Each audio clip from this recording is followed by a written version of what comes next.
little bit of a cold start around Montrose. Cloud coverage this morning did not help. We're supposed to be 19, near 20 degrees for both Montrose and Grand Junction. You can see the numbers right there.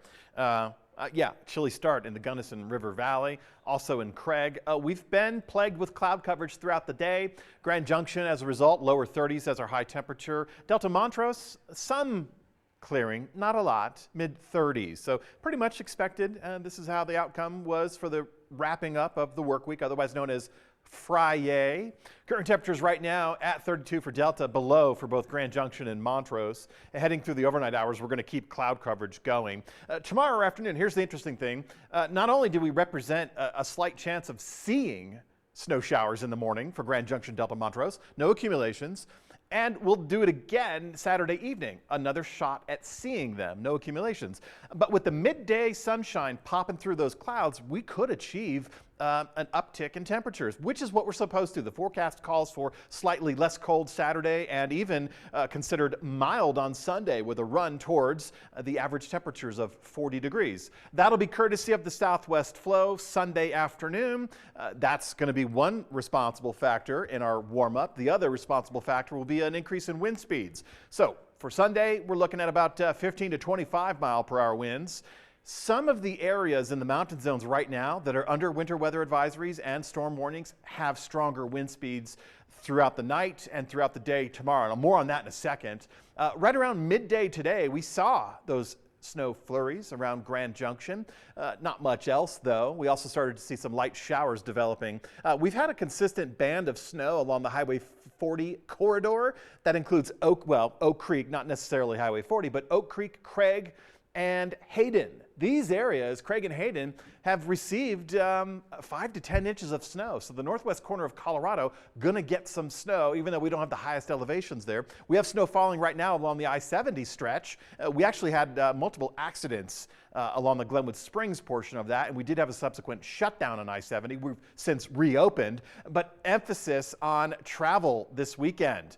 We're going to be in a winter storm mode all the way through Tuesday. So if you're traveling, you're going to encounter either delays, winter travel. Please go slow, take it easy, and bow to the plow, as they say, and keep an eye out for those flashing lights. That move over law always in effect in our great state. So cloud coverage on the increase for most of us. About the exception would be east of I-25 and then down to the Four Corners region. Winter alerts, well, that watch was upgraded to warnings and advisories. But if you find yourself trying to get out of the state, either on 25 or on 70, well east of us, you're going to encounter a wind chill watch tomorrow morning. What we have locally is a winter weather advisory, and this is painted in purple, the color, the only color visible on your screen right now, or the highlighted areas. So we're talking about 5 to 15 inches of snow, 25 to 35 mile per hour winds in these higher elevations. We're going to go with some deeper snow totals in some of these regions, but just know I-70 falls under this stretch, but so does Pitkin County, and that's going to go until Saturday night, and that's where the X Games is being run or broadcast from. A lot of athletes, a lot of competitors there, so they have a winter storm, and I think that's exactly what they want. Of course, they have to work for it. Winter storm warning further to the north and higher in the elevations. We're talking Routt County, we're talking Jackson County, we're talking Grand County and Larimer. So if you know these areas, you know there's some mountain passes through there that will pick up some deep snow totals. Tomorrow morning, for us locally in the Tri-County area, we have an opportunity to see snow flurries. Not a lot of accumulations, but it's going to feel nice because after all, it is late January. And then getting into Sunday morning, we're going to see this again.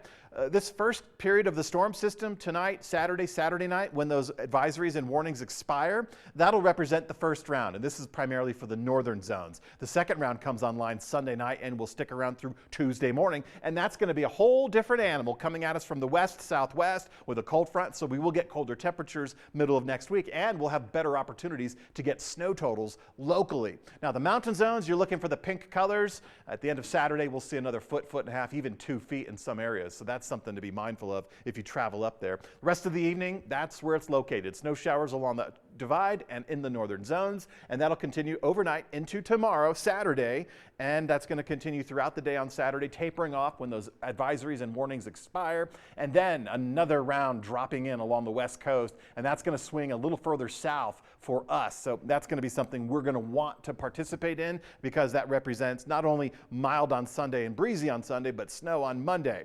Middle of next week, we get that cold front passing through. We have colder temperatures, but the middle of next week is when that comet, the 50,000-year comet, returns.